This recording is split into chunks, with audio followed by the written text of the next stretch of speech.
I'm Michelle Grabner, and I like to think of myself as a painter, but a painter who also works in sculptural form, 3D, and somebody who also thinks through ideas.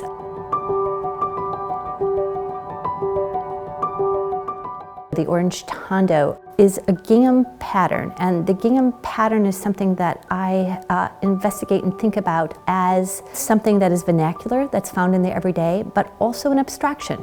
Thinking about grid, thinking about repetition, thinking about color. And in the tondo that is at St. Kate's, it also is important that it has this physicality to it. So it is painted on burlap, and the oil painting has a kind of very viscous quality. So though it is a representation of a pattern, it is also on a profound weave that you can see as well. So textiles is an underpinning, but textiles that can also speak to the history of modernism and abstraction. It's the backdrops of our daily existence. What lines the activities of going to work, going to school, making dinner, those things in the backdrop are a kind of abstraction, a visual vocabulary that once they're pulled out of their context, out of the everyday, they speak to abstractions, and those abstractions are important to us as humans.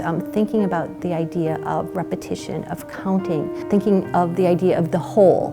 When it comes to the tondo, the idea of the circle, the singularity of the circle. So kind of going back and forth to the kind of granular experiences of everyday life, but also we as humans take on.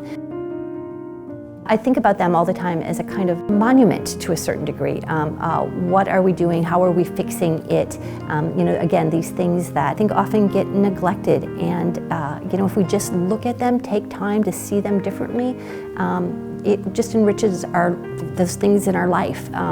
Hopefully, ideally, the goal is to get others to walk through the everyday and to give pause at a pattern or that overlooked something in a daily experience, and to think about it more in depth and to give it more value.